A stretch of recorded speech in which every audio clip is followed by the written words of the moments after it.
السلام عليكم ورحمة الله وبركاته. عزيزي البني آدم، طالب تالتة إعدادي، أتمنى تبقى بخير إن شاء الله. النهارده بإذن الله هنبدأ مع بعض ناخد الدرس الأولاني في يونت 2 في الألجبرا، السيت أوف زيروز. درس سهل ولذيذ، بس درس مهم لأن كل الدروس بتاعت اليونت ديت يعتبر متراكم عليه. الدرس خفيف، وكمان هنراجع لك حاجات قديمة زي الفاكتورايزيشن لأن إحنا محتاجينها جدا جدا في اليونت دي. يلا بينا نشوف شرح الدرس. الموضوع بتاع الدرس دوت موضوع لذيذ وخفيف، مفيش فيه اي حاجه، ولكن انا يهمني جدا الفاكتورايزيشن اللي انا هشرحه في الدرس بتاع النهارده. مستر حوار الفاكتورايزيشن انت كنت درست قبل كده اللي هو الفاكتورايزيشن، والفاكتورايزيشن دوت كذا نوع، بس احنا تقريبا في اليونت 2 كلها هنستخدم حوالي 4 انواع بس مش اكتر من كده. يونت 2 كلها بتتحل بالفاكتورايزيشن، فانت لو ما بتعرفش تعمل فاكتورايزيشن المفروض اعلمك ازاي تعمل فاكتورايزيشن. وما تقلقش، الموضوع بيتعمل بالكالكوليتور بابسط طريقه، وبعد ما بتعمله بالكالكوليتور بتلاقي نفسك ان انت بتعرف تحل اي سؤال طالما اتعلمت ازاي تعمل فاكتورايزيشن صح للسؤال. طيب تعالى الاول نتكلم على الدرس نفسه، واحنا بشرح الدرس افهمك حوار الفاكتورايزيشن. طيب ماشي يا مستر، ايه يا مستر فكره الدرس نفسه؟ انت قبل كده درست حاجه اسمها الفانكشن، حاصل يا مستر؟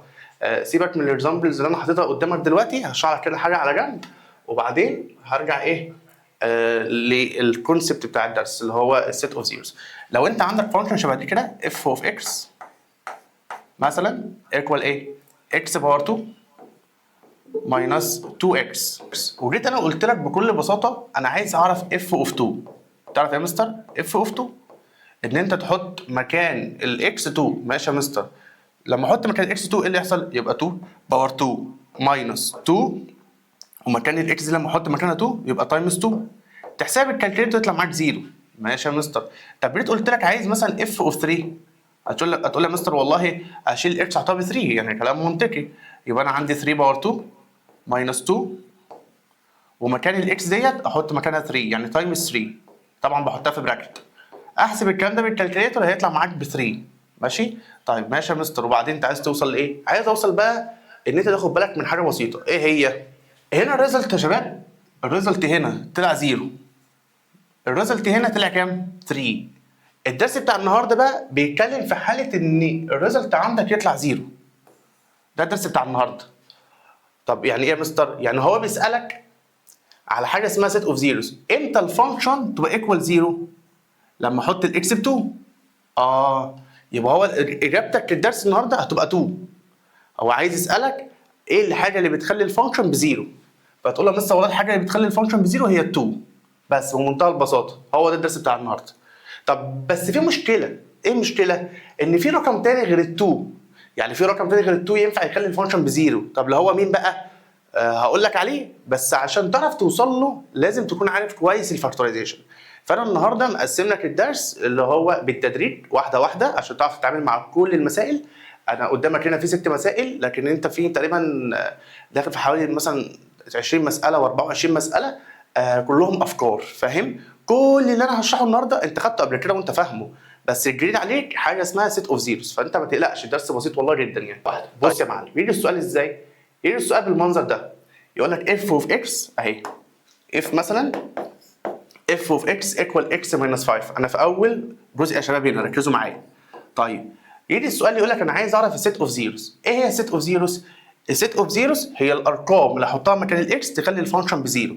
اول لما تلاقي في السؤال بيسالك على سيت اوف زيروز تعمل ايه على طول؟ اول حاجه تعملها تقول له الاف اوف اكس، بص اف اوف اكس ايكوال زيرو. اول لما يقول لك في السؤال السيت اوف زيروز اعمل الخطوه دي، اول حاجه تعملها. طيب وبعدين مين الاف اوف اكس يا شباب؟ من السؤال اللي عندي اللي هي اكس ماينس 5. ايوه يا مستر، يبقى اكس ماينس 5 ايكوال مين؟ ايكوال 0.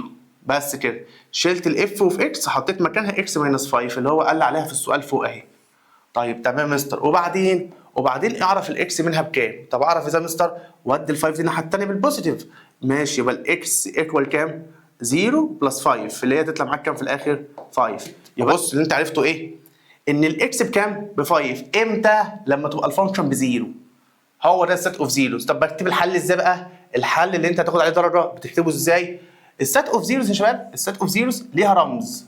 ايه رمزها؟ زد اوف اف. الزد هي الزيروز، الاف اللي هي اسم الفانكشن، ده رمزها. فبكتب الحل كده يا شباب. بص بكتب الحل ازاي اهو، زد اوف اف وافتح براكت كل براكت واكتب جواه الرقم اللي انا جبته ب 5 بس كده خلاص. ده اسمه سيت اوف زيروز. مستر انا حاسس ان الدنيا يعني جديده عليا بس الموضوع سهل برضه. طب ما تيجي يا مستر اشرح لي اكزامبل تاني؟ حاضر اشرح لك اكزامبل كمان. بص هنا السؤال اللي بعد كده بيقول لك اف اوف اكس ايكوال اكس بلس 3. كل الاف اوف اكس اللي انا هكتبها النهارده احنا عايزين نجيب منها سيت اوف زيروز. طيب هتعمل ايه؟ طالما هو بيقول لك في السؤال فايند السيت اوف زيروز، ممكن يكتب لك الرمز بتاعها اللي هو ده بالمنظر ده كده، وممكن يكتب لك اسمها يقول لك فايند سيت اوف زيروز. ماشي، سواء عمل كده او عمل كده تعمل ايه؟ اول خطوه تعملها بالله عليك ركز في التفاصيل دي. اول حاجه لما يقول لك انا عايز اعرف سيت اوف زيروز تعمل ايه؟ تاخد الفانكشن اهي تقول له ايه؟ اف اوف اكس بص ايكوال 0. اهم خطوه دي اهم خطوه عندي ليه؟ لان دي اللي انا بشتغل عليها. طب ما انا عندي الاف اوف اكس بكام عندي في السؤال هنا اهو اهي الاكس اوف اكس باكس بلس 3، يبقى احط هنا كده اكس بلس 3 ايكوال 0. ماشي، وادي 3 الناحيه الثانيه يبقى الاكس هتيكوال نيجاتيف 3. تمام حلو قوي. ده الحل بس بقى عايزين ناخد الدرجه نكتبها ازاي؟ بص بتقول له ايه؟ الزيروز اوف اف اهو ايكوال ايه؟ اللي انت جبته ده اللي هو نيجاتيف 3 تحطه في كل براكت بس خلاص. هو انت كده خلاص تحل السؤال. بس كده بس انا بقى عايزك ايه؟ عايزك تعرف تجيب الحل، تعرف تجيب السيت اوف زيروز ده بمجرد النظر. اول ما تشوف السؤال تجيبه. ايه ده يا مستر انت ما تصعبهاش علينا؟ لا والله الموضوع سهل ما تقلقش، الموضوع سهل جدا. طب ازاي؟ تعالى اقول لك ازاي. بص على السؤالين اللي تحتهم، يعني مالكش دعوه بالسؤالين اللي هناك خالص دول. انا بص هنزل تحت اهو ماشي، انا هنا يا شباب وهنا. بص هنا جيت سالتك على سيت اوف زيروز هتعمل ايه؟ هتقول لي مثلا اساوي الفانكشن بزيرو زي ما انت عملت واودي ال7 الناحيه الثانيه بالبوزيتيف عشان هي بالنيجاتيف. اقول لك صح، بس انت اقراها بسرعه. ايه الرقم اللي انا احطه مكان الاكس هنا يخليها بزيرو؟ الرقم اللي احطه مكان الاكس يخليها بزيرو هو ال7 بس كده خلاص. يبقى الرقم اللي تحطه مكان الاكس يخلي الفانكشن ايكوال زيرو لو حطيت مكان هنا 7 عشان تبقى 7 ماينس 7 بكام؟ بزيرو. يبقى السيت اوف زيروز اهو عباره عن ايه؟ عباره عن بوزيتيف 7. يعني يا مستر هو انا مش لازم اعمل الخطوات دي؟ لا، هو الخطوات دي المفروض ان انت تبقى فاهم بتعملها امتى. بتعملها لما تبقى الفانكشن بزيرو. اللي انت عملته فوق صح مش غلط، ولكن انا عايزك تعملها بشكل اسرع شويه، لان قدام ان شاء الله دي هتبقى خطوه في المساله. فاهم؟ يعني انت عندك المساله في الدروس اللي قدام هتلاقيها بتتحل مثلا ايه باربع 5 خطوات، اللي انا بعمله ده هيبقى خطوه منه. فانا عايزك تبقى عامله بشكل سريع شويه. طب مستر اشرح الثانيه كده اهي. بص هنا اهو، عايز حد يقول لي مثلا لو سالت الاستاذ عمر ايه يا عمر الرقم اللي انا احطه مكان الاكس يخلي الفانكشن بزيرو؟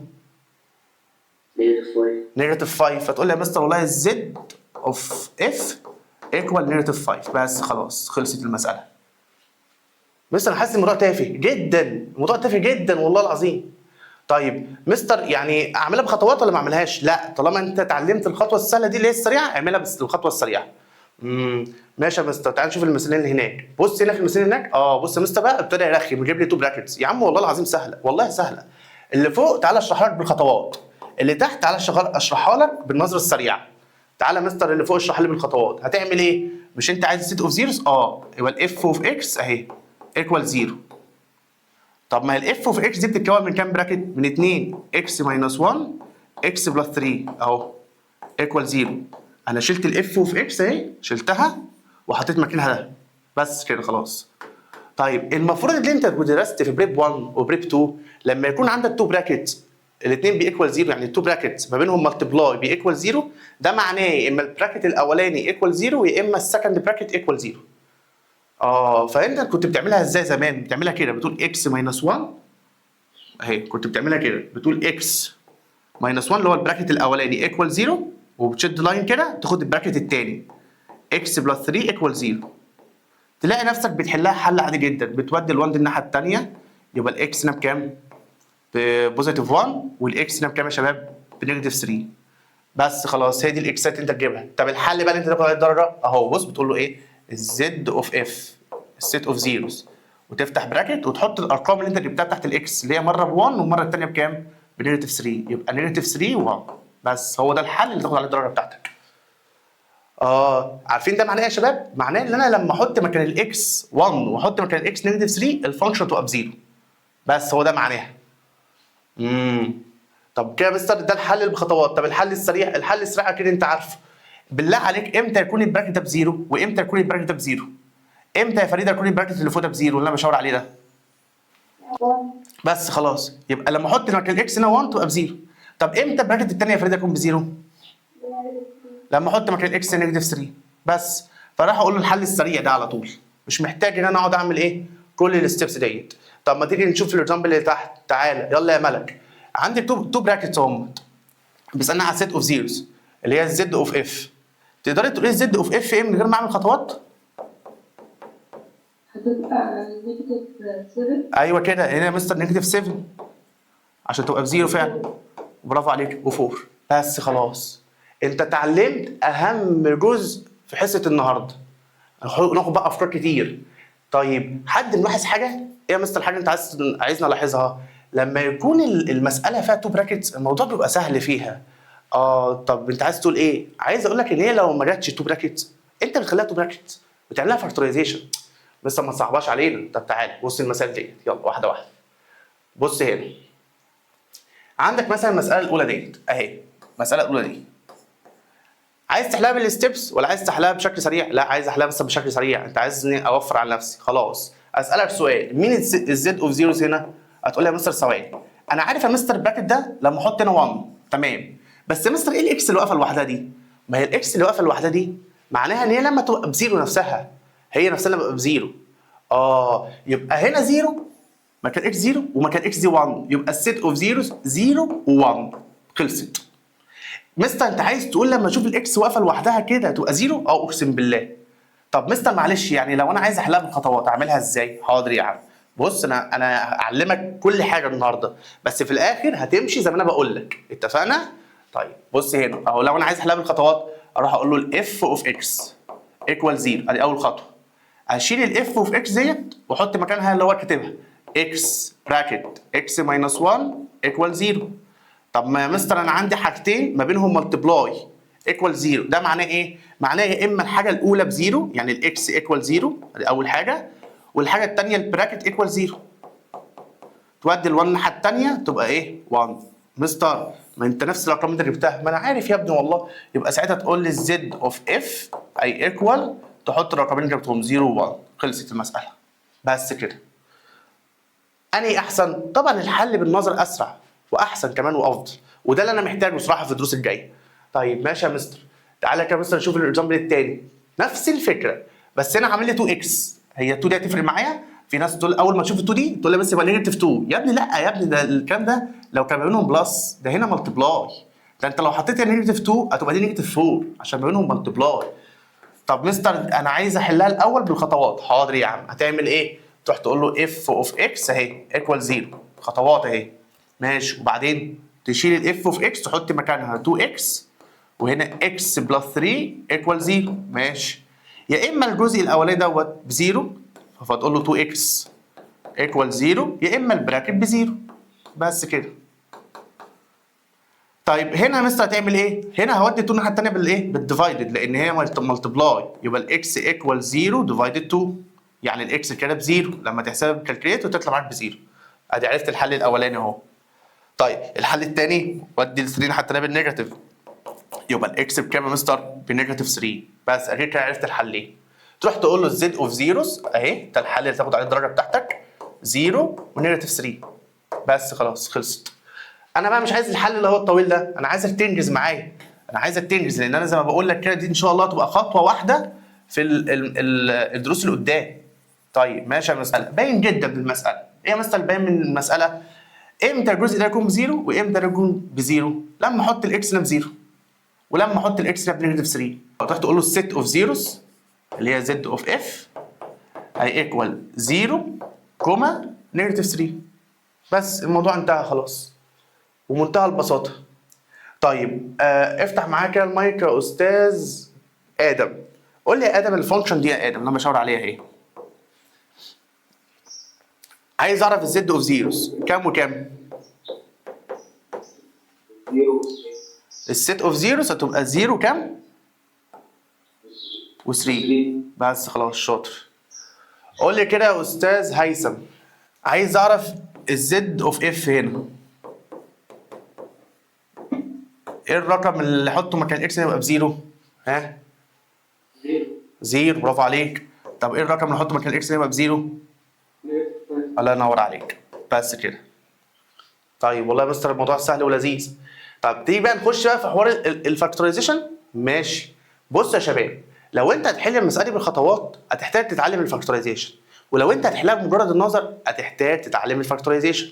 طب مستر انهي الافضل؟ لا، الافضل ان انت تتعلم الفاكتورايزيشن وبعدين تحلها بمجرد النظر. ازاي؟ انت عندك حاجه في الفاكتورايزيشن، ويمكن من اهم التايب اللي موجود عندك في الفاكتورايزيشن هو الكومن فاكتور.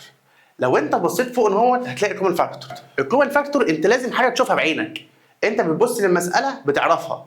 لو انت بصيت للفانكشن اللي عندك، تمام يا مستر، هتلاقي هنا في اكس باور 2 وهنا في اكس، معنى كده ان في كومن فاكتور. الاكس متكرره في الترم ده وفي الترم ده. طب ومثلا تتحل ازاي؟ ما تمدش ايدك على المساله ولا تروح تعمل لي الخطوه الاولى، ما تقوليش اف اوف اكس ايكوال 0، اوعى تعمل كده، اوعى. طب ليه يا مستر؟ ما هو بيسالني على سيت اوف زيروز. ما هو انا اللي عايز اعلمه لك بقى. هو بص، اللي انا عايز اعلمه لك ان انت تبدا تعمل فاكتورايزيشن الاول. خطوه الفاكتورايزيشن بتسبق اي خطوه ثانيه. خطوه الفاكتورايزيشن بتسبق اي خطوه ثانيه. طيب هتعمل ايه يا مستر؟ هعمل فاكتورايزيشن. بص اف اوف اكس، بكتب المساله تاني عشان بس اعمل لها فاكتورايزيشن. هاجي هنا، انا عرفت ان الاكس موجوده هنا والاكس موجوده هنا، بعمل ايه؟ بكتب الاكس مره واحده وافتح براكت، اوبن براكت. طب هكتب ايه في البراكت ده؟ هل هسيبه فاضي؟ لا، اكيد هكتب فيه حاجه. طب اكتب فيه ايه يا مستر؟ هقول لك. انت عندك هنا في كام ترم هنا في الفانكشن؟ في 2. لازم جوه البراكت تكتب 2، لازم. طب بتجيبهم ازاي يا مستر؟ بص بقى بتجيبهم ازاي. بتروح للحاجه اللي انت اخدت منها الكومن فاكتور، اللي هي الاكس باور 2 ماينس 5 اكس اللي فوق دي، وتعمل ديفايدد اكس. طب مستر اشمعنى حرف الاكس يعني؟ ليه اشمعنى حرف الاكس؟ لان هو ده اللي انت كتبته بره، هو ده اللي انت طلعته بره. تبقى اكس باور 2 ديفايدد اكس، هتلاقي اكس واحده تروح مع اللي تحت، فيتبقى من الترم الاولاني اكس، لان هي اكس باور 2 يعني اكس واكس، اكس ملتبلاي اكس، فاكس اتكنسلت مع الاكس اللي تحت فتبقى اكس واحده ماينس الاكس هتتكنسل مع الاكس، اتبقى مين؟ اتبقى 5. بس خلاص. دي خطوه الفاكتورايزيشن. طب لو انت ما اخدتش بالك ان المساله فيها فاكتورايزيشن، لا هتغلط في حل السؤال، هتغلط في حل السؤال. طب وبعدين؟ لا خلاص المساله خلصت. لما اجي اسالك على الزد اوف زيروز هتعرف تجاوبني بمنتهى البساطه. ايه يا مستر البساطه؟ ايه الحاجه اللي تخلي الاكس بزيرو؟ لما احط هنا زيرو، ادي اول رقم معاك. ايه الحاجه اللي تخلي الاكس هنا بزيرو؟ لو حطيت هنا 5. خلصت المساله. بس يبقى السيت اوف زيروز 0 و5. الاقي بقى طالب يغلط لي في ايه؟ بدل ما يكتب لي 5 يكتب لي نيجاتيف 5. طب ليه يا حبيبي تكتب نيجاتيف 5؟ يا مستر ما هي دي نيجاتيف. يا ابني لا، ايه الحاجه اللي احطها مكان الاكس تخليها زيرو؟ يعني انا لو حطيت هنا بالله عليك نيجاتيف 5 يبقى نيجاتيف 5 ماينس 5 بزيرو، نيجاتيف 5 ماينس 5 هتبقى نيجاتيف 10. فخلي بالك من التفاصيل دي. احفظها لك؟ انا مش عايز اعمل كده، انا ما بحبش احفظ الماث، بس انت لو عايز تحفظها انا هحفظها لك. لما تشوف الرقم اللي جنبه دوت بساين خد عكسها.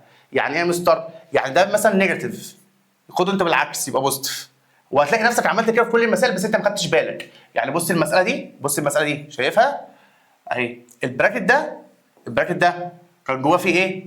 بوزيتيف 3. بص انت عملت ايه؟ نيجاتيف 3. انا ما بحبش جو التحفيظ ده، بس يعني عشان مش عايزك تغلط، مش عايزك تغلط. بص البراكت اللي تحت ده ايه المكتوب هنا؟ بوزيتيف 5، كتبت انت نيجاتيف 5. تمام؟ فخلي بالك بالله عليك من التفاصيل دي ما تغلطش. طيب يلا يا مستر، السؤال اللي بعد كده نفس الفكر، نفس الحاجه. اف اوف اكس ايكوال اكس باور 2 بلس 7 اكس. ايه الحاجه اللي انا شايفها؟ شايف ان الاكس كومن فاكتور. طيب ماشي يا مستر، هتعمل ايه؟ اكتب اف اوف اكس ايكوال وتبدا تعمل فاكتورايزيشن، اوعى تكتب ايكوال 0 لان المساله محتاجه ان هي تتعمل لها فاكتورايزيشن. المساله محتاجه ان هي تتعمل لها فاكتورايزيشن، فهكتب الاكس اهي لان هي اللي متكرره هنا وهنا. ماشي يا مستر. وعايز اعرف اكتب ايه جوه البراكت. طب اعرف منين؟ بتروح للفانكشن تعمل ديفايدد هنا وديفايدد هنا. طب ديفايدد ايه؟ الحاجه اللي انت كتبتها بره. اللي هي الاكس يا مستر، اللي هي الاكس يا مستر. بس كده. طب اكس باور 2 ديفايدد اكس، ما هو هنا اكس تايمز اكس يعني اكس واحده من اللي فوق هتتكنسل مع اللي تحت فتبقى لك اكس. البوزيتيف نزلت، الاكس هتتكنسل مع اكس اتبقى لي 7. طبعا لو سالت اي حد فيكم هيعرف يجاوبنا على الزد اوف اف. قولي لي كده ليلي، الزد اوف اف هتبقى كام وكام؟ أول واحدة هتبقى 0 والثانية نيجاتيف. والثانيه نيجاتيف 7. بس خلاص خلصت. طيب ماشي يا مستر. تعالى يا مستر، لو جيت سالت الاستاذ ياسين، لو هو هنا ياسين بيسالنا على زد اوف زيروز، هل انا محتاج اعمل فاكتورايزيشن ولا اللي هي جايه جاهزه اصلا؟ بس خلاص ما تقلقش من حاجه، ما ترددش، تقول لي الزد اوف اف كام وكام يا معلم؟ البراكت الاولاني هتبقى الاكس بكام؟ بكام وكام؟ ايوه صح، برافو عليك 3. هنا لو حطيت 3 تبقى بزيرو، والبراكت الثاني ونيجاتيف 3. خلصت المساله. كان في نوع من انواع الفاكتورايزيشن انت درسته 800 مره. اللي هو ايه بقى؟ اللي هو انت اسمه الديفرنس بين تو سكويرز، اللي هو المنظر اللي عندك اللي انت بتفكها براكت تو براكت، 1 بلس 1 ماينس. طب ما تفكرني بيه يا مستر معلش. حاضر هفكرك بيه، سيبك من المساله هفكرك بيه. ها طيب ماشي يا مستر. يلا كده، لو انا عندي مثلا اكس باور 2 ماينس 16، تعرف تعملها لي فاكتورايزيشن؟ طبعا انت بتاخد بالك، خلي بالك بالله عليك من الكلمه اللي انا هقولها دي، بتاخد بالك ان الاولاني ينفع نعمل له سكوير روت، الثاني ينفع نعمل له سكوير روت، ما بينهم ماينس، ما بينهم ماينس. اقسم بالله لو كانت ما بينهم بلس غير الماينس هيبقى الحل مختلف. وما تقلقش جايب لك في البيج اللي قدام البلس، بس ركز لي في الماينس، ما بينهم ماينس، ما بينهم ماينس. ماشي يا مستر، بتعمل ايه؟ قال لك والله كنت بعمل تو براكتس بالمنظر ده اهو، والاكس باور 2 دي كنت بقسمها اكس واكس، و16 دي كام تايمز كام؟ 4 تايمز 4، لازم نفس الرقم. يعني ما حدش يقول لي 8 تايمز 2، ما هو كده مختلفين عن بعض. لا انت بتعملها ايه؟ نفس الرقم، يعني النمبر تايمز اتسيلف اللي هو ال 4 تايمز 4. فبتقول 4 و4 اهو، براكت ماينس وبراكت بوزيتيف، وتلاقي المساله اتحولت زي اللي حلها ياسين من شويه. بس كده. طب مستر اشرح ورا كمان. حاضر يا عم اهو. بص قلت لك اكس باور 2 ماينس 49، نفكها ازاي؟ خلاص يا مستر اهي، انا اخدت بالي ان الاكس ينفع تخليها اكس واكس. ال 49 دي انا حافظ التيبل، هل انت حافظ التيبل؟ مش عارف، بس لو مش حافظ التيبل سهله برضه، هتعمل سكوير روت لل 49، شوف هيطلع معاك كام بالكالكوليتور اللي جنبك. هتطلع معاك 7، فتلاقي هنا 7 وهنا 7، براكت ماينس وبراكت بلس، خلصت كده انت عملت الفاكتورايزيشن. طب تعالى بقى نحل المساله بس اللي انت بتقول لي عليها اهو. انت لاحظت ايه؟ لاحظت ان المساله اللي عندك محتاجه يحصل لها فاكتورايزيشن. طبعا انت لازم تخلي الاف اوف اكس تو براكتس او حاجه ملتبلاي حاجه عشان تعرف تحلها. فانا دايما بفكر في حوار الفاكتورايزيشن. طب يلا يا مستر فكر لي في حوار الفاكتورايزيشن.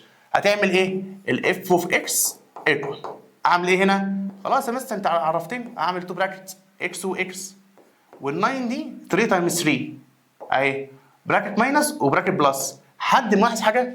ان المساله بقت شبه المساله اللي لسه حللها ياسين، هي خلاص، مجرد ان انا بس عملت خطوه الفاكتورايزيشن عرفت احل المساله. يبقى الاجابه هنا الزد اوف اف ايكوال 3 ونيجاتيف 3، خلصت المساله. دي السيت اوف زيروز. طب لو سالت ادم، تعالى يا ادم في الاكزامبل اللي بعد كده، تعرف يا ادم تعمل لي الفانكشن دي فاكتورايزيشن؟ ينفع تحولها تو براكتس؟ ماشي قول لي اف اوف اكس ايكوال، ها هعمل تو براكتس الله ينور عليك يا ابني. يبقى الزد اوف زيروز كام وكام؟ 5 صح، برافو عليك شاطر. طب لو عملتها نيجاتيف 5 الاول بعدين 5، يعني عملتها كده اهو، نيجاتيف 5 الاول وبعدين 5، صح مليون في المية. ليه؟ لأن دي ست عادي ممكن تبدل جوه، مش مشكلة يعني، بس المهم ما تكررش النمبر، ده أهم حاجة في الست. طيب لو انتم ملاحظين ان السيت اوف زيروز اللي انا عمال احلها معاكم بتطلع معاك يا اما رقم يا اما رقمين، في 3 ارقام وفي 4 ارقام، فتعالوا نشوف افكار اكتر. ماشي يا مستر. السؤال اللي بعد كده خلاص بقى انا شرحت لكم البيزك بتاع الدرس، نخش بقى على السؤال اللي بعد كده الاف اوف اكس. حد ملاحظ المساله دي اهي اللي انا بشاور عليها دي؟ ايه الفاكتورايزيشن اللي انت هتستخدمه هنا؟ حد يقدر يقول لي بسرعه؟ حد يخبطها. كيوبيك روت عشان فيها اكس باور 3 صح؟ طيب إيه، خلينا نتكلم في حوار الكيوبيك روت ده عشان ده حوار مهم جدا. حوار الكيوبيك روت ده لازم يكون الترم الاولاني ينفع نعمل له كيوب روت والترم الثاني ينفع نعمل له كيوب روت. هو انا ينفع اعمل كيوب روت ل 16؟ يعني لو رحت عملت الكيوب روت ل 16 مثلا هيطلع لي نمبر؟ لا، لو عملتها بالكالكليتر هيطلع معاك ديسمال نمبر. يا مستر ده بيطلع 4 يا ابني، تلاقيك عامل على الكالكليتر سكوير روت، السكوير روت ل 16 هي اللي تطلع 4، لكن احنا شغالين مع الكيوب روت. فاللي قالته هنا الصراحه مش هينفع لان هي مش هتتحل فعلا بالكيوب روت. وكمان يا جدعان في حاجه واضحه جدا، اللي هي الكومن فاكتور. برافو عليك، هنا في اكس وهنا في اكس باينه جدا. طب هتعمل ايه يا مستر؟ اروح اعمل حوار الفاكتورايزيشن الاول.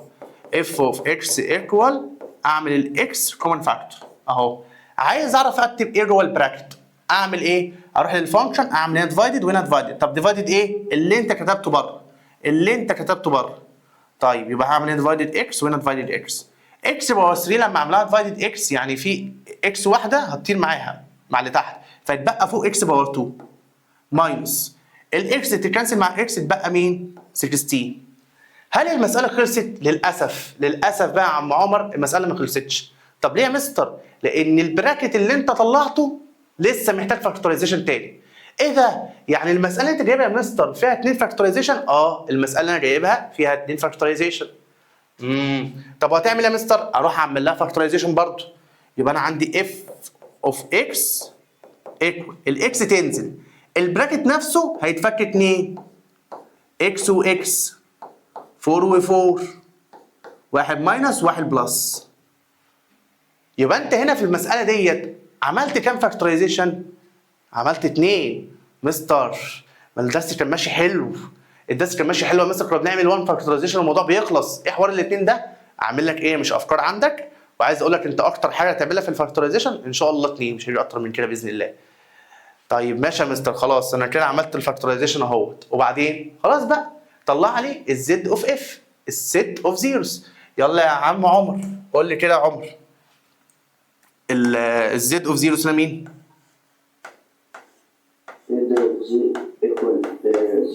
اول رقم زيرو، برافو عليك.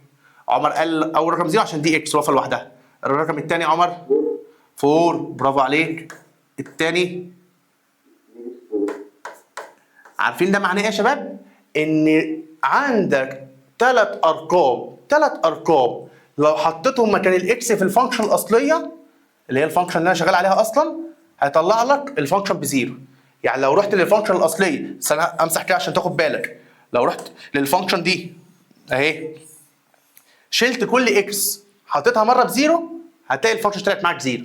شلت كل اكس حطيتها في 4 هتلاقي الفانكشن طلعت معاك بزيرو.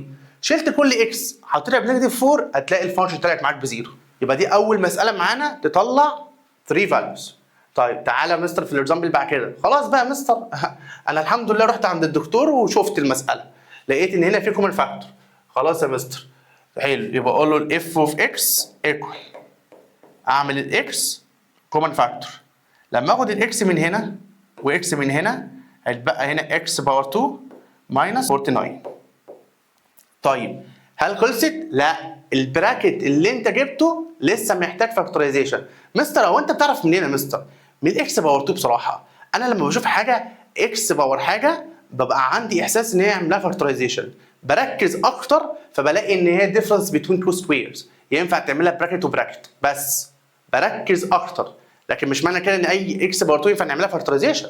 انت بتعمل ايه؟ انا ببص على البراكت لقيت في اكس باور 2 بحس بيجي لي احساس كده ان ينفع نعملها فاكتورايزيشن، فبركز في البراكت، بروح اعمل ايه؟ مركز عليها. يا مستر ينفع نعملها فاكتورايزيشن.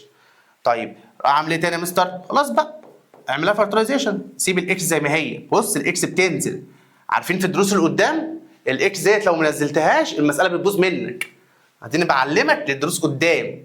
طيب وبعدين يا مستر هتعمل اوبن براكت اكس واكس، 1 7، طبعا انا حافظ التيبل 7 تايمز 7 49، 1 7 براكت ماينس وبراكت بلس. حلو قوي يا مستر.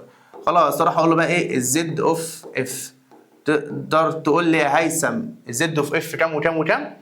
طيب حد غير هيثم تقدر تقول لي يا استاذه ملك كام وكام وكام؟ هتبقى 0 7 بس خلاص خلصت المساله. طيب ماشي يا مستر، اخر اكزامبل خالص دوت. طبعا انا حافظ التيبل ده ينفع نعمل له سكوير روت. طبعا مفيش هنا كومن فاكتور، هنا مفيش كومن فاكتور، يعني ينفع نعمل له ايه سكوير روت وهنا سكوير روت، يبقى دي تتحل براكت وبراكت اهي. هروح اعملها فاكتورايزيشن الاول 9 و9 واحد نيجاتيف واحد بوزيتيف، يبقى الزد اوف اف هتبقى 9 ونيجاتيف 9 بس خلاص خلصت معانا. طيب بعد كده بصوا هنا بقى اول اكزامبل ياسين جاهز معاك ولا محتاج انت تعمل له فاكتورايزيشن؟ جاهز يا مستر. تقدر تقول لي الزد اوف اف هنا بكام؟ 2 بس خلاص خلصت. ماشي. اكيد يا مستر مش دي الفكره عايز توصلها. ايوه مش دي الفكره عايز اوصلها. طب لو جات لك الفانكشن كده بتروح تعملها فاكتورايزيشن فتخليها شبه كده فتروح تعرف تجيب الزد اوف اف. يا الله. طب مستر هو انا ازاي احول الاكسبريشن دوت ل 2 براكتس؟ لا انت الحوار ده انت عارفه. طب مستر انا مش عارفه. خلاص يا عم علمك تحله زي بالكالكليتر ما تقلقش. بس الناس اللي كانت عارفاه كنا بنعمل 2 براكتس وكنا بنحط هنا اكس واكس ونجيب 2 نمبرز المالتيبلاي بتاعهم 6 والصم بتاعهم 5. كام تايمز كام يدينا 6؟ 2 تايمز 3 وفي نفس الوقت 2 و 3 المالتيبلاي بتاعهم 5 فكنا نكتب هنا 2 وهنا 3. وطالما الثيرد تيرم بوزيتيف يبقى التو براكتس ياخدوا نفس الساين بتاعت الميدل يبقى نيجاتيف نيجاتيف. دي طريقه الفاكتورايزيشن. مستر بالله عليك انا مش فاكر اي حاجه من اللي انت قلتها خلاص ولا كاني قلت اي حاجه ولا كاني قلت اي حاجه. هتعمل ايه؟ هتروح للكالكليتور بتاعتك. هتروح للكالكليتور. ماشي يا مستر. بص ركز معايا. طبعا انت بكلمك الكالكليتور في ايديك. ماشي؟ طيب هتعمل ايه؟ بتدوس على مود 5 اللي هي كلمه ايكويشن عندي. عندك انت ممكن تبقى 7 وممكن تبقى 3. انا عندي رقم 5 فادوس 5 واختار رقم 3 اهي. يسالك على الاي والبي والسي دخل له الاي والبي والسي. طبعا انت اكيد عارف ايه هي الاي والبي والسي. الاي اللي هي ال1 والبي النيجاتيف 5 والسي اللي هي كام 6. يبقى حط هنا 1 بعدين نيجاتيف 5 دوس ايكوال وبعدين 6 دوس ايكوال اهو. الكالكليتور طلعت لك الاكس بكام ب 3. ده اول رقم. ماشي يا مستر. لو دوست ايكوال تاني هيقول لك الاكس الثانيه بكام ب 2. احفظ معايا رقم طلع ب 3 ورقم طلع ب 2. هتعمل ايه يا مستر؟ بتروح بقى للمساله تعمل 2 براكت اهو 2 براكت. تمام اكتب هنا اكس وهنا اكس عشان هي اكس باور 2. الارقام اللي طلعتها الكالكليتور كانت كام وكام؟ كانت يا مستر 2 و 3 مطلعه ارقام بوزيتيف. يعني ال 2 طلع بالبوزيتيف وال 3 طلع بالبوزيتيف. انت بتعمل ايه بقى؟ الرقم لو طلع بالبوزيتيف انت بتخليه بالنيجاتيف. طب لو الرقم طلع بالنيجاتيف انت بتخليه بالبوزيتيف بس خلاص. طب مستر هو طلع بالبوزيتيف خلاص يبقى انت هتخليه نيجاتيف 2 والرقم اللي هو الثاني اللي هو 3 كان طالع بالبوزيتيف خليه انت بالنيجاتيف يبقى نيجاتيف 3. كده انت عملت الفاكتورايزيشن بس هو ده اللي انا عايزك تعمله. طب ليه يا مستر؟ لان خلاص بقى السؤال بقى اجابته سهله دلوقتي. هتروح تقول لي يا مستر الزد اوف اف اللي هي السيت اوف زيروز هتيكوال 2 و3 بس كده شكرا خلصت المساله. يعني يا مستر هو مطلوب مني ان انا اعملها فاكتورايزيشن. ده كل المطلوب منك في الحياه ان انت تعرف تعمل فاكتورايزيشن مظبوط. طيب تعالى يا مستر معلش عيد لي نفس الشرح في المساله الجايه. حاضر. انت عندك ترينوميال يعني اكسبريشن بيتكون من 3 تيرمز. فانا لاحظت ان انا عندي اكس باور 2. طالما ترينوميال وفي اكس باور 2 يبقى في الاغلب هتعمل له فاكتورايزيشن. طب هتعرف منين يا مستر؟ هتروح للكالكليتر وهتجرب. مستر ثواني انت بتقول في الاغلب هو في اوقات ما ينفعش نعمل فاكتورايزيشن؟ هتقابلنا مساله مش هينفع نعملها فاكتورايزيشن. طب وساعتها هنعمل ايه؟ طب لما تيجي المساله بقول لك بقى يعني لما تيجي. طيب ماشي تعالى هنا في الاكزامبل ده اهو. الاي بكام عندي؟ الاي ب 1. بص انا بس هحضر المساله اف اوف اكس ايكوال 2 براكتس اهو. تعالى نشوف يلا. الاي ب 1 البي بنيجاتيف 7 بنيجاتيف 7. طب والسي ب 12 ودوس ايكوال. طلع الرقم الاولاني 4 يبقى انت لما تكتبه جوه البراكت هتكتبه نيجاتيف 4. دوس ايكوال تاني. الرقم التاني طلع ب 3 لما تكتبه جوه البراكت هيكون نيجاتيف 3. يبقى اكس ماينس 4 واكس ماينس 3 بس خلاص. خلاص كده والله خلاص كده خلصت. هتروح تقول لي الزد اوف اف السيت اوف زيروز هتلاقيها طلعت معاك 4 و3. شكرا على كده بس خلاص. طيب يلا يا مستر الاكزامبل بعد كده. قول لي يا استاذ ادم، عايز اعمل لها فاكتورايزيشن تعمل ايه بالظبط؟ هتروح تجيب الكالكوليتور. ماشي. هتعمل ايه؟ تكتب ايه الاول؟ 1 ايكوال 2 وبعد كده نيجاتيف 8. تمام يا عم ادم. طلعت معاك 2 والرقم الثاني طلع معاك نيجاتيف 4، فانا هعمل 2 براكت. هكتب هنا اكس وهنا اكس. الرقم الاولاني لو تفتكر اهو، الرقم الاولاني طلع معاك 2، الثاني نيجاتيف 4. هكتب ايه جوه بقى؟ هنكتب نيجاتيف 2. برافو عليك. بعكس اللي طلع على الكالكليتور. بس خلاص. تقدر تقول لي على الزد اوف زيروز؟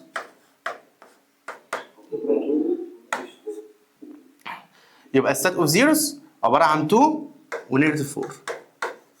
بس خلاص شكرا. طيب تعالى مثلا في الاكزامبل اللي بعد كده.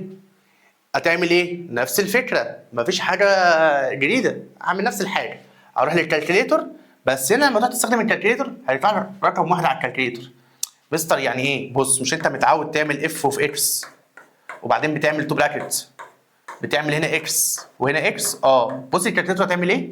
بص في الاكزامبل ده هتكتب هنا 1 اهو، وبعدين نيجاتيف 4 وبعدين 4 اهو، وبعدين دوس ايكوال. بص هيطلع لك اكس ايكوال 2. هتدوس ايكوال تاني مش هيطلع لك حاجه. سيبك من اللي طلع عندي على الكالكليتور، عشان انا عندي الكالكليتور بتاعت البي سي فبتبقى مختلفه عن اللي عندك. بس انت لما تدوس ايكوال هترجعك تاني للمنظر ده.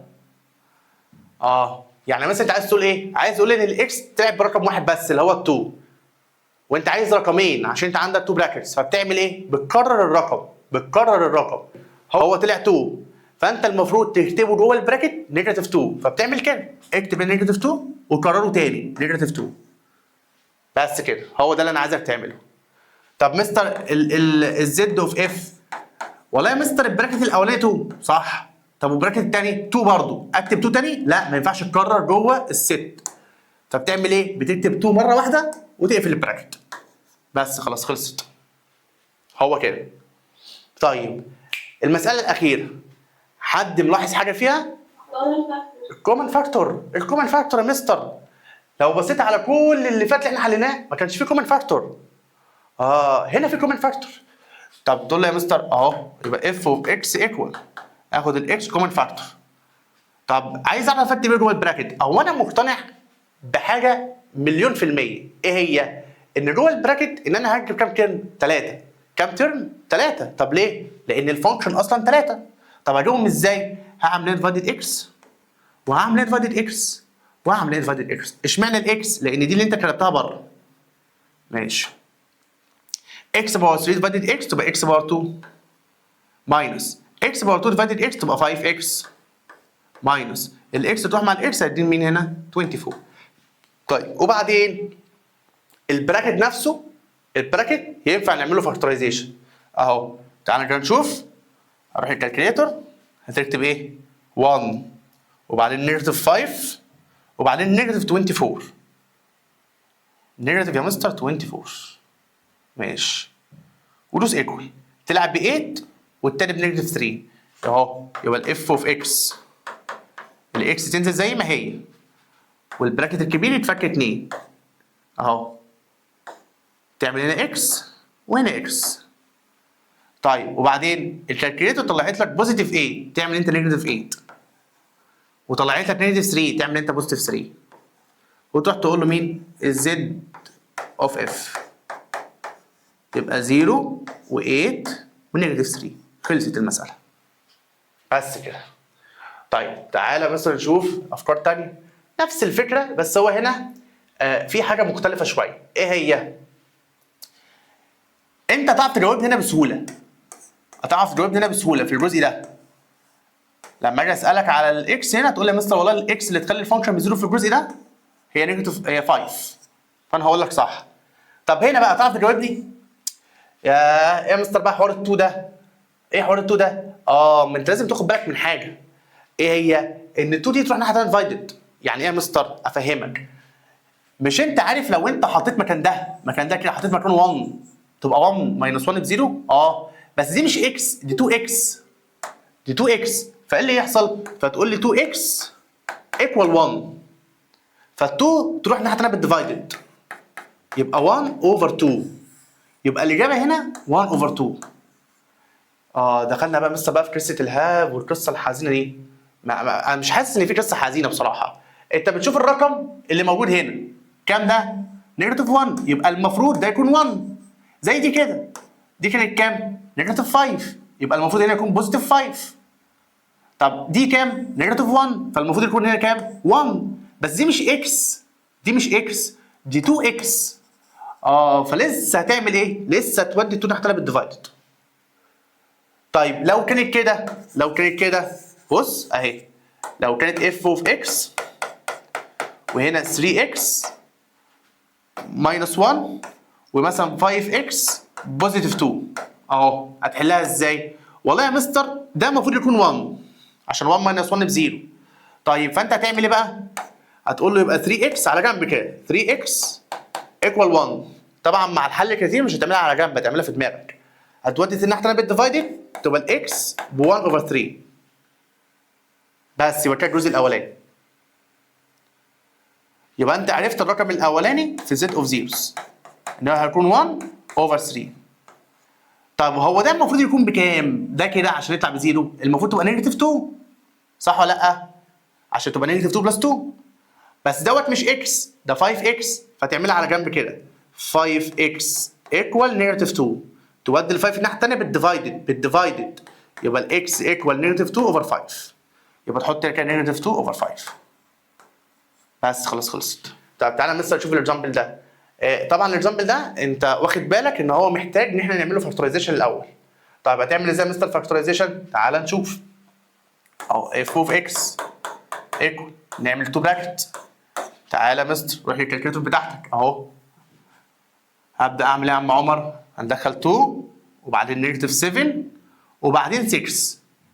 بص بقى اللي هيحصل، الاكس الاولى ب 2 ماشي، يبقى البراكت الاولاني هيبقى اكس ماينس 2.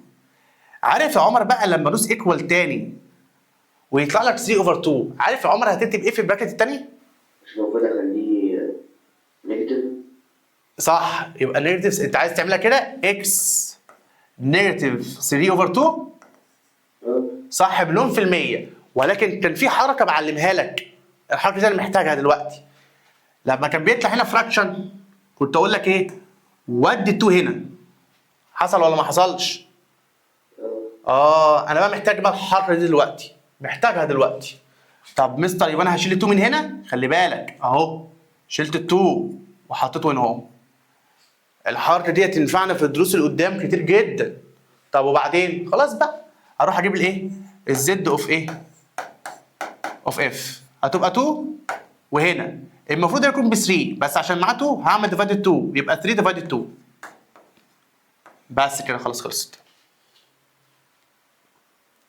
طب في الاكزامبل اللي هناك نفس الفكره، اف اوف اكس هعمل 2 براكت اهو. هروح للكالكليتور اروح اقول لها 3 بعد اذن حضرتك يعني ونيجاتيف 11 و6. ترد عليك تقول لك ايه؟ تقول لك 3 يبقى البراكت الاولاني يبقى ماينس 3، الثاني 2 اوفر 3 اهو يبقى اكس نيجاتيف 3 والبراكت الثاني 2 اوفر 3، يعني المفروض تعمل اكس ماينس 2 اوفر 3. بس انت عارف ان في الفاكتورايزيشن بنحب نحط ال 3 دي هنا اهو، فاعملها لي كده مع انها مش هتنفعك في الدرس ده. يعني ايه في الدرس ده مش هتنفعك بس هتنفعك قدام، وبصراحه انا بعلمك لقدام لان الدرس نفسه سهل، الدرس نفسه ما فيهوش حاجه يعني، بس انا بعلمك حاجات لقدام. طب وبعدين خلاص روح هات لي بقى زد اوف اف فتطلع معاك ب 3 والمفروض ده يكون بكام؟ ب 2، يبقى 2 اوفر 3. بس خلاص خلصت. طيب تعالى يا مستر اهو قول لي يا هيثم عايز اجيب الزد اوف اف هنا بسرعه. ها البراكت الاولاني هيبقى بكام والبراكت الثاني بكام؟ اهو الاولاني المفروض احط ايه هنا عشان تبقى بزيرو؟ تبقى 2 اهي 2 ماينس 2. 2 ماينس 2 بكام يا هيثم؟ بزيرو. يبقى انت عايز ال 5 اكس تكون 2 بس انا مش عايزها 5 اكس عايزها اكس بس، فبعمل ايه؟ بخلي ال 5 تروح ناحيه ثانيه بالديفايدد. يبقى مثلا انت تعمل ايه؟ هخليها 2 اللي انت قلت عليه بس اوفر 5. طيب اللي بعد كده نفس القصه هتعمل لها ايه؟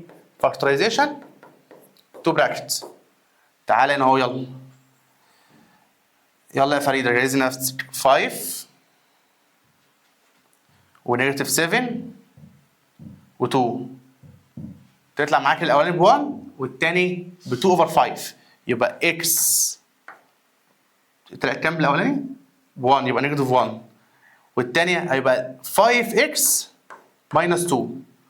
طبعا انا وديت ال 5 ناحية التانية على طول. قولي لي يلا يا فريدة الزد اوف اف هنا بكام؟ والتاني؟ الثانية تبقى 5x minus 2 equals 0. ايوه. ونعدي النيجاتيف 2 يعني fx equal يعني 5x equal 2 والx equal 2 over 5. خلصت المسألة 2 اوفر 5. طيب ماشي يا مستر. فاكرين بقى لما قلت لكم هنخش في قصة البلس؟ ايه يا مستر المشكلة؟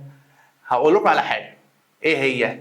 انت اخدت بالك ان هي اكس باور 2؟ انا اخدت بالي يا مستر. اخدت بالك اللي منهم بلس؟ اخدت بالي اللي منهم بلس. لما تشوف هنا بلس دي مش هينفع نعملها فاكتورايزيشن. طب وايه الحل؟ الحل بسيط جدا. ايه هو؟ ان الزد اوف اف ايكوال فاي. ايه ده مستر هي طلعت ايكوال فاي عشان ما عرفتش اعملها فاكتورايزيشن؟ لا مش عشان كده. امال عشان ايه؟ عشان انت مثلا لو حبيت تحلها بالخطوات، فاكر الخطوات اللي كنا بنعملها في الاول خالص؟ كنا بنقول ايه؟ اف اوف اكس ايكوال 0 صح؟ كنت بتشيل ديت تحط مكانها اكس باور 2 بلس 25 صح؟ ايكوال 0 وادي ال 5 الناحيه الثانيه اروح بالنيجاتيف. ماشي. الباور 2 هيروح ناحيه السكوير روت. فتلاقي نفسك عملت كارثه. ايه هي بقى مستر؟ هتقول اكس سكوير روت، طبعا هنا في بوزيتيف ونيجاتيف وهنا في نيجاتيف 25. بالله عليك لو رحت للكالكوليتر وقلت لها سكوير روت اوف نيجاتيف 25 هتلاقي الكالكوليتر بتتف عليك تقول لك ماث ايرور. طب ليه يا عم الكالكوليتر؟ تقول لك والله عشان خاطر ان انا تحت السكوير روت ما ينفعش يكون في نيجاتيف نمبر. طب وايه الحل هنا؟ الحل هنا مفيش حل للاكس، يعني استحاله الفانكشن دي تساوي 0. فعشان كده قلت لك في الاول ان هي تبقى عباره عن ايه؟ فاي بس كده. فانت لو شفتها ولمحتها من الاول وفر على نفسك مجهود السنين. هتروح تقول له الزد اوف اف ايكوال فاي بس خلاص خلصت. قول لي يا عمر الثانيه يا عمر زد اوف اف هنا بكام؟ بس خلاص.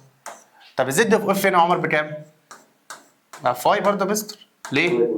لان هي اكس باور 2 بلس 1. ما استحاله. حتى انت فكر فيها كده، حط اي رقم مكان الاكس كده. يعني مثلا لو في المساله دي انا عارف ال الاجابه المشهوره عند الطلبه يقول لك مثلا احط الاكس بنيجاتيف 3. انا عارفها والله. فتلاقي عملها لي كده بالكالكليتر يقول لي نيجاتيف 3 باور 2 بلس 9 وتلاقي الكالكليتر طلعته 0. يقول لك ما اهو يا مستر طلعت لي 0. يا ابني ما هو انت في غلطه عاملها، المفروض تحط نيجاتيف 3 في براكت. فلما تعملها كده بالكالكليتر هتلاقيها مطلعه معاك 18 مش مطلعه معاك 0. فاستحاله والله يا ليلي تحط رقم مكان الاكس يطلع معاكي بزيرو. اي رقم تحطيه مكان الاكس في المساله دي هيطلع معاكي على طول رقم مش هيطلع معاك بزيرو. طيب فاكرين من شويه لما قلت لكم ان في مسائل لما نيجي نعملها فاكتورايزيشن بالكالكليتر مش هينفع؟ المساله اللي قدامك دي اهي. تعالى كده نحل الكالكليتر ثواني. بص المساله دي مشهوره عندك اصلا. احط هنا 1 وبعدين ندوس ايكوال 1 تاني ايكوال وبعدين 1 تالت ايكوال اهو. بص هنا يطلع معاك حاجه فيها اي دي اللي هي ايماجينري نمبر ان شاء الله في اولى ثانوي وتدرسها.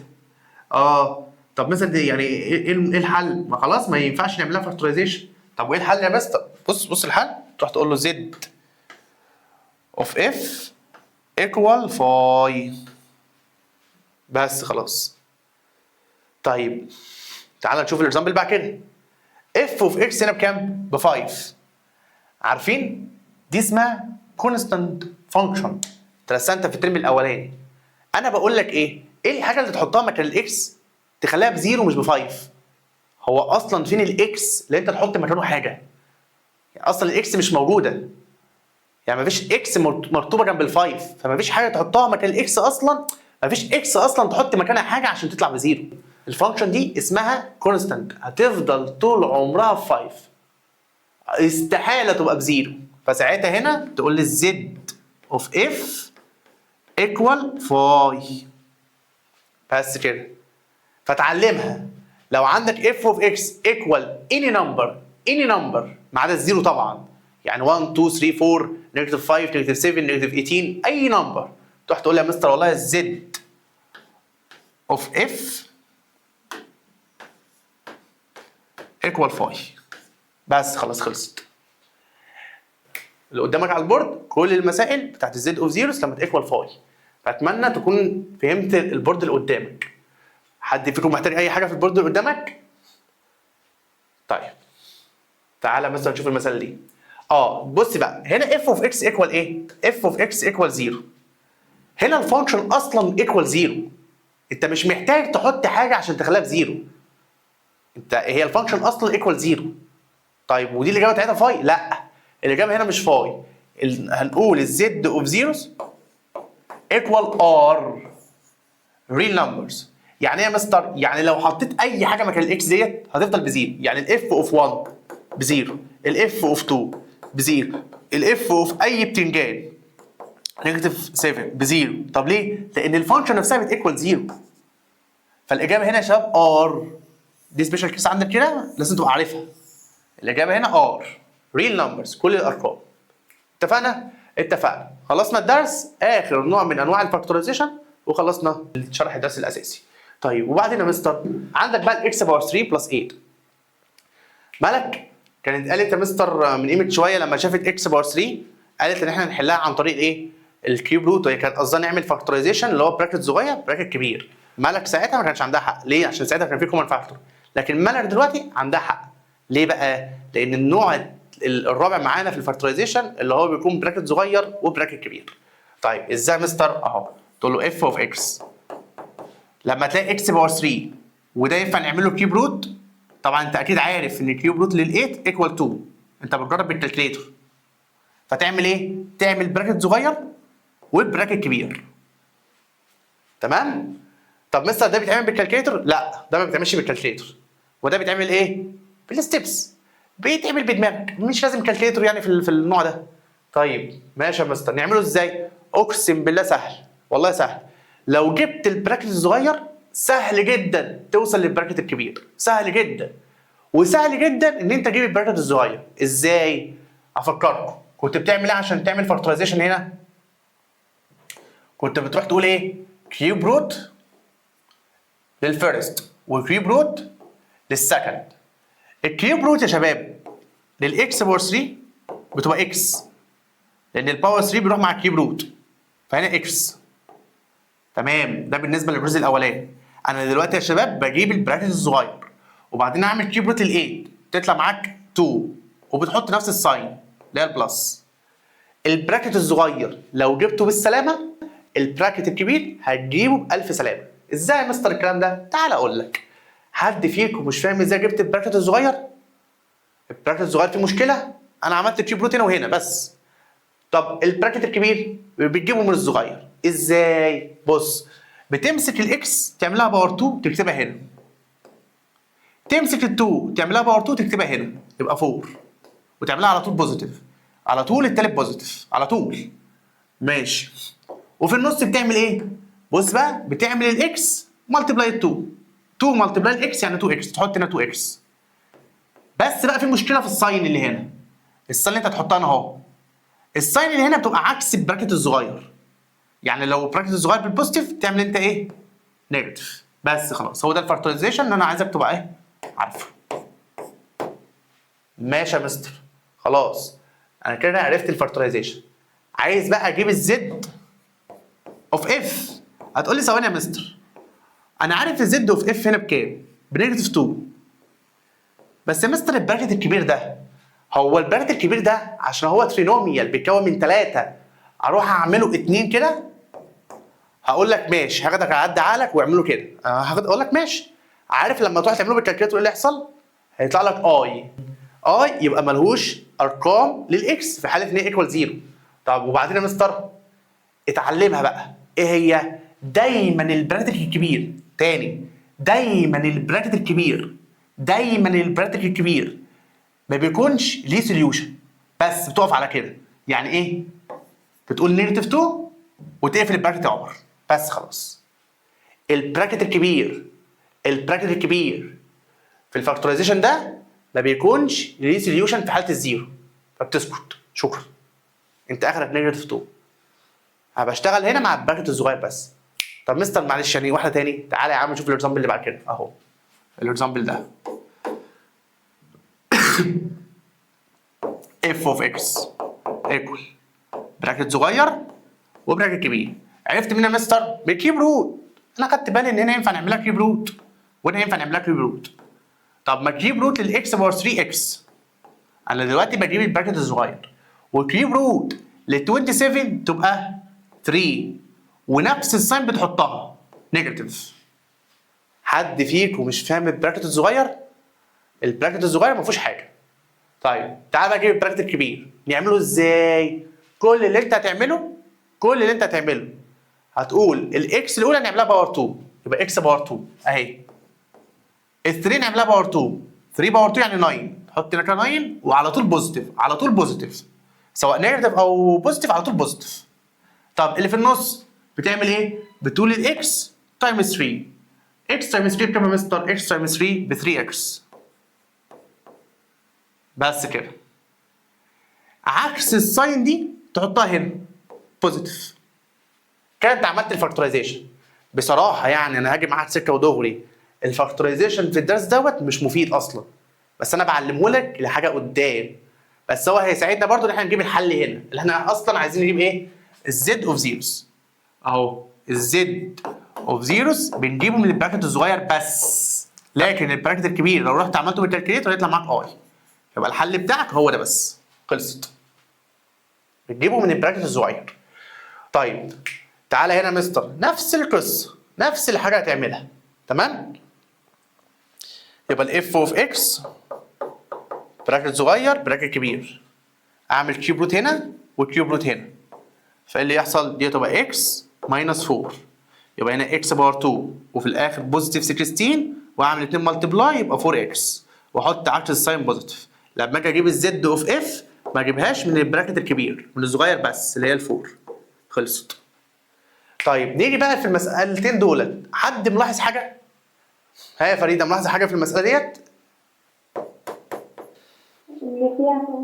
ان فيها كومن فاكتور. خدت بالك انت من دي؟ الاربع مسائل اللي حليتهم معاك ما فيهمش كومن فاكتور، دي الوحيده اللي فيها كومن فاكتور. طيب وبعدين يا مستر اهي تقول له اف اوف اكس ايكوال اكس، تفتح براكت، تعمل هنا ديفايدد اكس، تعمل هنا ديفايدد اكس، خلاص بقى انت ما بتحرفوش كومن فاكتور دلوقتي. تعمل هنا اكس باور 3 ماينس 1. ايه يا مستر ماينس 1؟ لا ما هو الاكس هتروح مع الاكس ماشي، بس هنا في رقم اللي هو نيجاتيف 1 فنزلته زي ما هو. ايوه صح.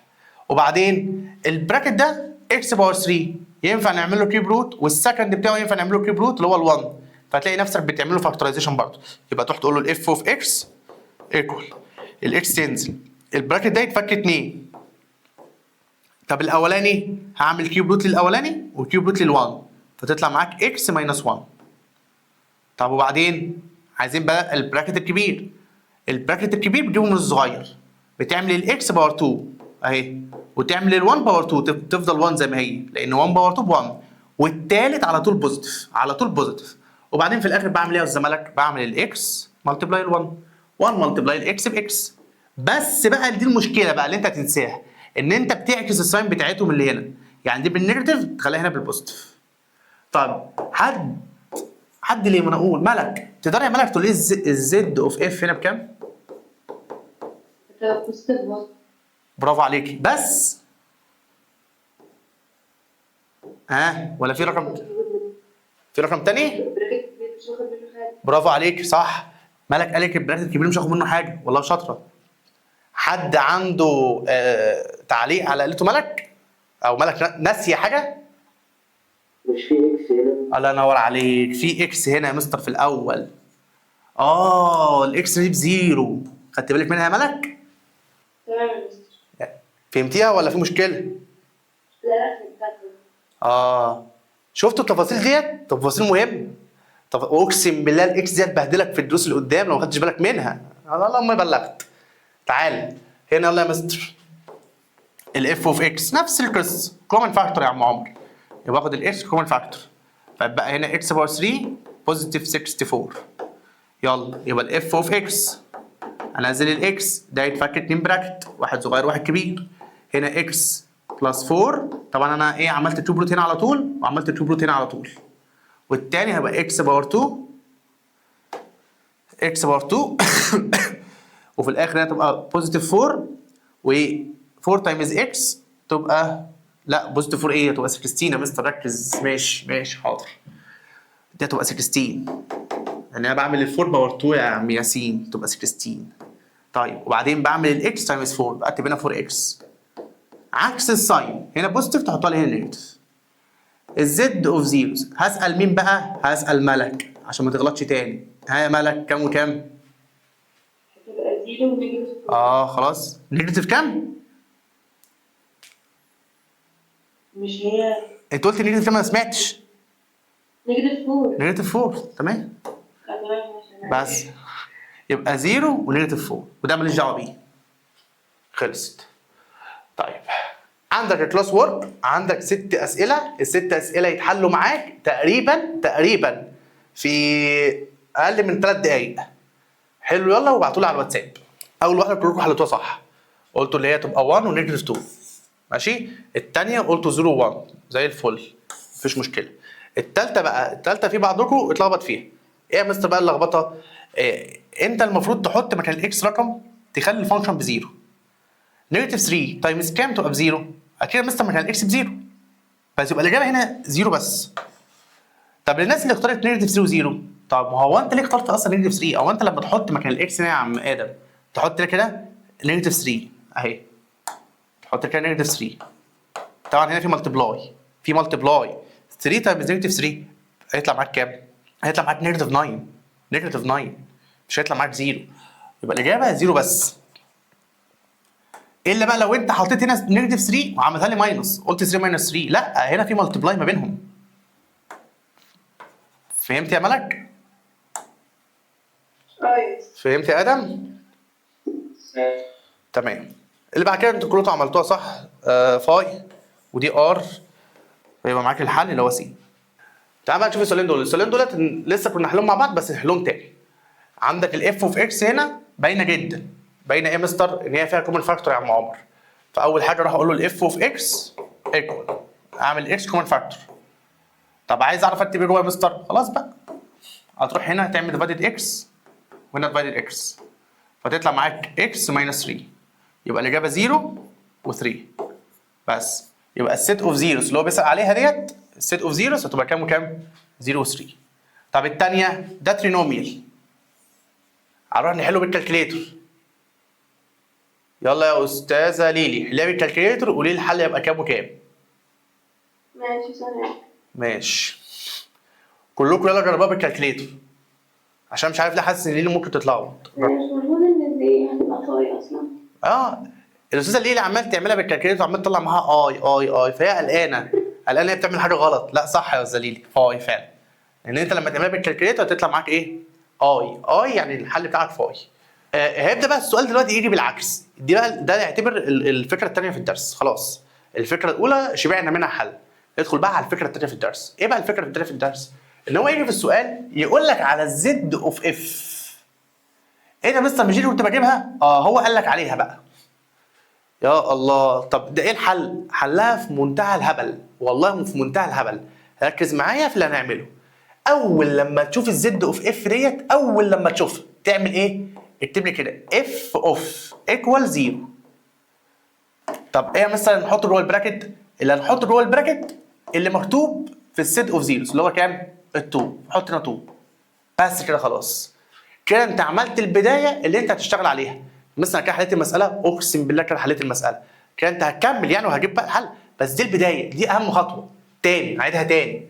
بص اهو لما تلاقي في السؤال جاي قايل لك على الزد اوف اف وانت مغمض تروح تعمل كده تقول له اف اوف ايكوال 0. طب هات بقى جوه البراكت اللي مكتوب جوه البراكت 2، اكتب هنا 2 بس كده خلاص، وهتشتغل على دي. طب دي معناها ايه بقى؟ المنظر ده انت شبعت منه في الترم الاولاني، شبعت منه بس انا مش فاكر حاجه في الترم الاولاني، ماشي هفكرك اهو. ايه اللي بيحصل؟ الاف اوف 2 دي معناها ايه؟ ان انت بتروح للفانكشن ديت تحط مكان الاكس 2، هو السؤال هنا عايز اعرف الام بكام، فانت بتعمل ايه؟ تحط مكان الاكس كام؟ 2، يبقى اهو براكت عليه باور 3 ماينس ام ايكوال 0. مستر انت عملت براكت فاضي ليه؟ مكان الاكس عملته براكت. طب ليه يا مستر عملت كده؟ عشان اكتب اللي جوه البراكت اللي هو 2 بس كده خلاص. 2 باور 3 ايكوال 8 ماينس ام ايكوال 0. بقت سولف ايكويشن، وادي النيجاتيف ام الناحيه الثانيه بالبوزيتيف، يبقى ال 8 هت ايكوال 0 بلس ام. 0 مستر ملوش لازمه في البلس، انا عارف يا عم الزيرو ملوش لازمه في البلس، يبقى ال 8 هت ايكوال مين؟ ام. يبقى الام بكام يا فريده؟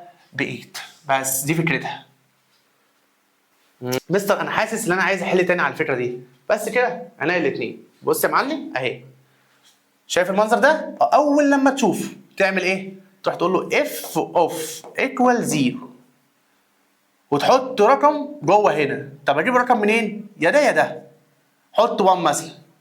طب لو حد تاني كان حلها عملها كده، قال لي اف اوف ايكوال 0 وحط جوه نيجاتيف 2، من حقك تعمل الاثنين، دي صح ودي صح. طب ليه؟ لان جوه هنا في 1 وفي نيجاتيف 2. طب يا مستر اشتغل على مين؟ اشتغل على اي حاجه، على اللي يريحك، الاولى الثانيه هتوصل لنفس الحل. طب مستر معلش تعالى كده نشتغل على الاثنين عشان عايز اطمن. حاضر يا معلم. بص هتعمل ايه؟ اف اوف 1 اف اوف 1 ايكوال كام؟ 0. بمنتهى البساطه بتروح للفانكشن دي تكتبها تاني، بس مكان الاكس اعمل لي براكت، يبقى براكت باور 2 بلس براكت بلس a. هات لي جوه البراكت، اكتب اللي مكتوب جوه البراكت 1 دي ارقام، وانت معاك كالكوليتور تقول له 2 باور 2 1 باور 2 بلس 1 تطلع معاك بكام؟ تطلع معاك ب 2 بلس a ايكوال 0. بس خلاص. يبقى 2 دي جبتها منين؟ جبتها من الكالكوليتور لما حسبت دول. وادي بقى ال 2 الناحيه الثانيه بالماينس تبقى ال a ايكوال نيجاتيف 2. خلصت المساله. يبقى الاجابه هنا ال a ايكوال كام؟ نيجاتيف 2. طب مستر معلش يعني انا لو كنت حليتها بالمعلومه الثانيه كنت هطلع ان الايه بنيجاتيف 2. طب ما تيجي نجرب يا عم، تعال نجرب اهي. يلا هتعمل ايه؟ هتعمل نفس الفانكشن بس مكان الاكس اكتب براكت باور 2 بلس براكت بلس a ايكوال 0. هنحط نيجاتيف 2 وهنا نيجاتيف 2.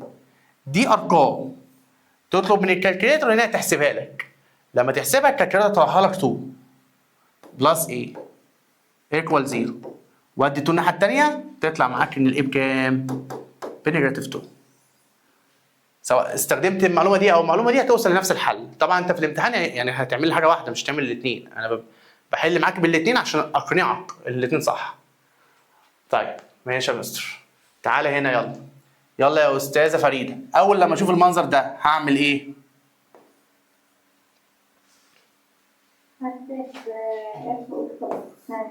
اف اوف كام ايكوال 0؟ 5. ونعمل ايه؟ نروح للمنظر ده، هو ده. اي اكس هخليها عباره عن ايه؟ براكت. يبقى براكت باور 3 ماينس 3 براكت باور 2 بلس a ايكوال 0. البراكت ده هنسيبه فاضي ولا نحط فيه حاجه؟ هنحط فيه 5 يا مستر. اشمعنى ال 5 يا عم ادم؟ لان هي اللي مكتوبه جوه هنا. طيب وبعدين المنظر ده احسبه بالكالكليتر. يلا احسبيه كده يا استاذه فريده وقولي هيطلع معاكي بكام؟ ب 50. هعمل ايه بقى؟ هودي ال 50 الناحيه الثانيه يبقى الايه هتيكوال كام؟ نيجاتيف 50. خلصت. يبقى الاجابه اهي. ماشي يا مستر. يلا تعال نخش على بعد كده. بص هنا بقى بيقول لك ايه؟ بيقول لك if the set of zeros، لو السيت اوف زيروز بتاعتك is phi. كلمة is عايدة على set of zeros، يعني بيقول لك لما جبت الزد اوف اف طلعت معاك فاي. ايه ده يا مستر؟ ده مستر يعني دي اعملها اف اوف كام بقى ايكوال زي؟ يا ابني اصلا ما ينفعش تعمل كده، ليه؟ لان بيقول لك فاي مفيش حاجه. عايز يعرف الكي دي بكام. طب تتحل ازاي دي؟ هقول لك. بص يا شباب، ده ترينوميال. هو المفروض تحلها بحاجه اسمها ديسكريمنت، بس انا مش عايز اكبرها عليك قوي وادخلك في تفاصيل كتير.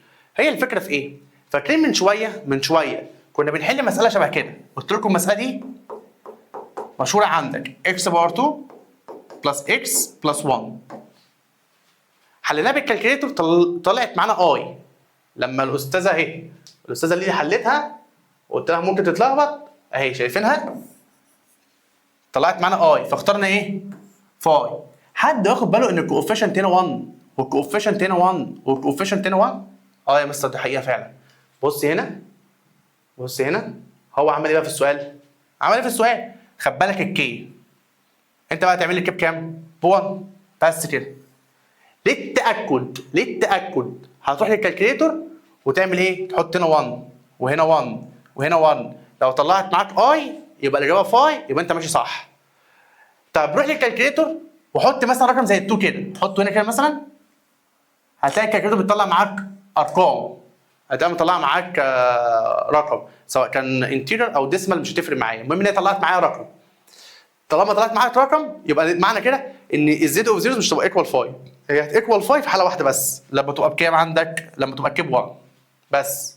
وبكده الحمد لله نكون وصلنا لحد اخر السيشن مهمه معتمد عليها كل الدروس الجايه. اشوفك على خير ان شاء الله. سلام.